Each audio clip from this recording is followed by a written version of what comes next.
I think this was something that we never anticipated the ANC would actually shoot itself in its own foot.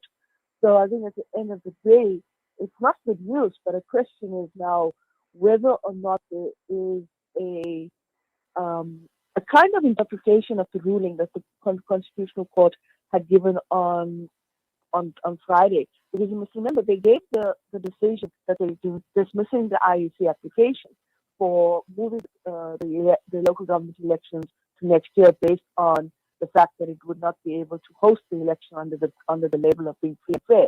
But that dismissal of the application has now come up to this idea that there is a possibility that the constitutional justices, in reading out decision, said that the IEC has until today, the 6th of September, to also finalize the voters' roll because no voters' roll Mm. registration had happened. Now, Mm-hmm. here's where the lost in translation or the mixed interpretation of what the justices said in that decision, in the majority decision, I should also add, because then there will also be a minority decision that may not necessarily conform to what the majority of the justices had agreed upon. And in this context, I think there's this question about whether, if you open up the voters' roll by the 10th of September, then what you are essentially saying is that people have to register for the election, but candidates who want to contest the election or have to be registered on the voters' roll before they could make the list of parties in order for them to serve as councillors. So the ANC seems to believe, from what I'm picking up in the media and chatting to colleagues, is that this is a window of opportunity for them to get the registration process of candidates opened because they'll have to register candidates on the voting roll. But then, of course, when you listen to some constitutional law professors and experts, they say that this is not a free pass to the ANC. There's no backdoor opening for the ANC to come through again and say, please open up the registration process for candidates to contest the election. So a lot is happening. And over the weekend, the ANC were locked in a serious discussion around where do they go from here. So I think, in a sense, what's important is when we get the full judgment from the Constitutional Court with reason, and also looking at the judgment, the written judgment from the minority justices, we'll get a clearer sense, hopefully, of what the situation represents. Now, surely the whole country knew that we were going to have these local elections in October. How is it that the ANC has dropped the ball? And have not necessarily. I mean, come on, they're supposed to be governing the country. They're the biggest political party. And if they couldn't get this right, what does that say about South Africa's future? Having said that, Sanusha, we also know that they've lost the opportunity to register 93 candidates in 93 municipalities, and then also 7 municipalities in KZN are amongst the 30 that missed the registration for the deadline. It really is very, very disappointing. And then you kind of wonder, if whether the elections go ahead or not, are they still expecting a good result with such poor performance just in setting up the elections? No, I mean, I think you're right. I mean, there's so many questions in there. So we probably need a whole week to dissect what you're asking. But I think on the first question on whether the ANC had understood process and that this local government election is not something that just decided, oh, this is a snap election. You need to get your ducks in a row. You need to start logistically organizing yourself, getting yourself into a kind of institutional space. No, no, no, no. I think you're completely right. I think that you can't even say they dropped the ball. I think they just completely had brain fog. And in a way, they assumed that they would just kind of go in the usual antics that they normally have, and that is, the chaos and the way in which they've always run their internal dynamics, that they would basically be able to do so. But I do think that it's a significant indictment on the party's own internal dynamics, but also its internal incoherence and chaos. Because when you read one of the newspapers, I think it was the Sunday Times yesterday, and what the suggestion was about how they didn't anticipate that they would not be fielding candidates in 93 municipalities, of which I think 35 actually constitute some serious um, issues for the party in terms of representation. It's in some of the big metros as well that the ANC may not necessarily even have have any kind of vote, and of course they won't have any candidates there. But what it does suggest is that the ANC's internal factional battle lines, its relationship between the center and and the branches and the constituencies, etc., have been in complete disarray. One of the suggestions is that the party chiefs in these provincial chiefs in these different branches, in these different provinces and municipalities, were just not the people handling the process. So you had people that possibly didn't understand process, who had no kind of internal training of what needed to be done, and also there was this impression created that people went out to deliberately sabotage the process. So there's this whole thing about whether or not this party is cohesive enough to run its own internal affairs. And of course, we know what the challenges are in terms of state governance. So how did it get to this position?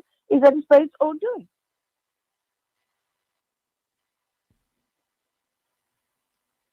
Are you there, Sanusha?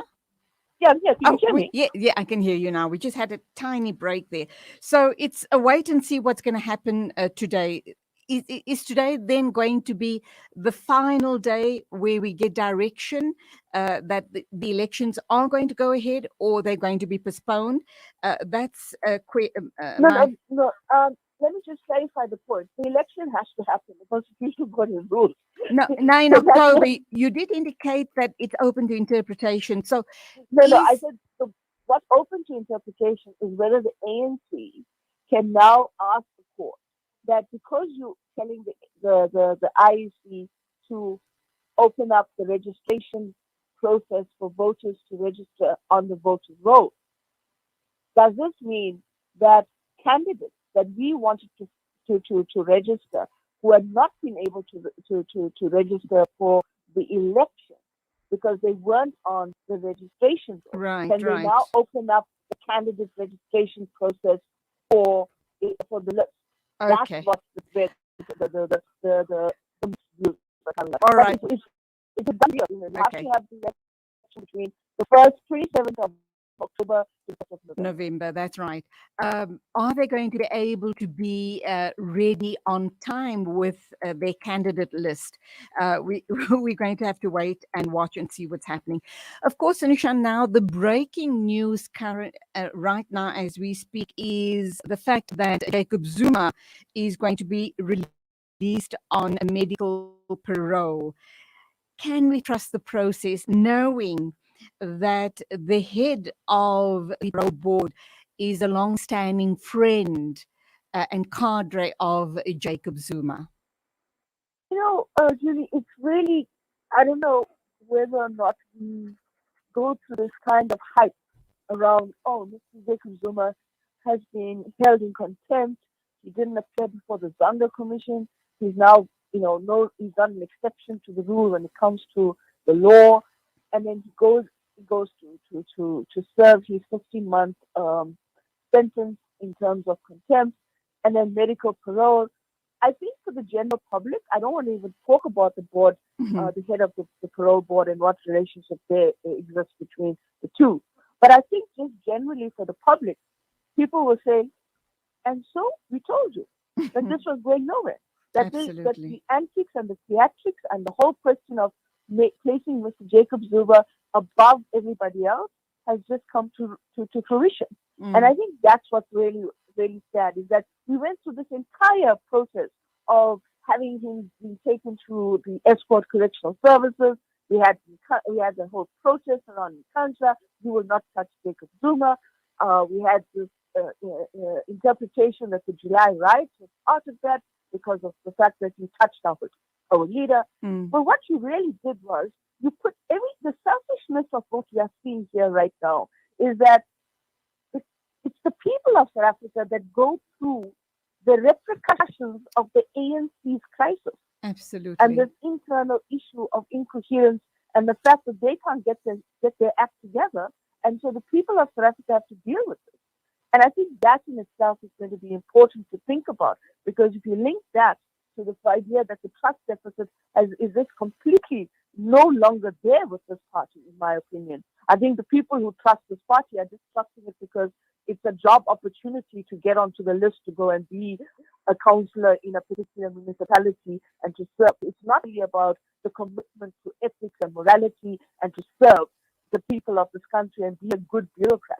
And I think at the end of the day, when this election comes between the 27th of October and the 1st of November, in that time frame, I think we can end up in a situation where even if the IEC will open up a voters registration goal, my question will be how many people feel confident to go there and register, because at the end of the day, the trust in our political landscape is really low.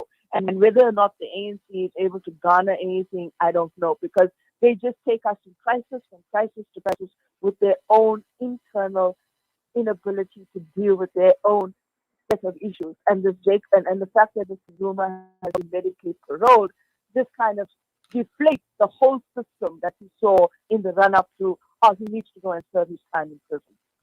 What is so sad in closing, this is what I'd like to say, and I had said it at the opening of my show this morning, is the rioting, which was obviously, at the behest of his followers.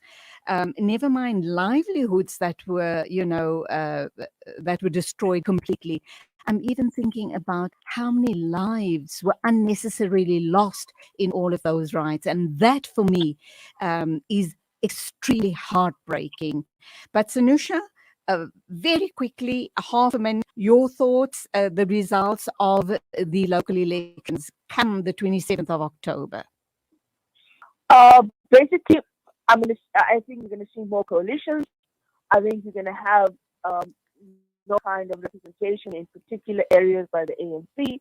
I think it's going to be a very different landscape, but I also want to put on record that we have to watch the fact that how many people come out to vote, because voter apathy, dissatisfaction, and just a lack of trust is really real right now. It's all about broken trust. Sanusha Naidu, political analyst, wonderful talking to you. Go well.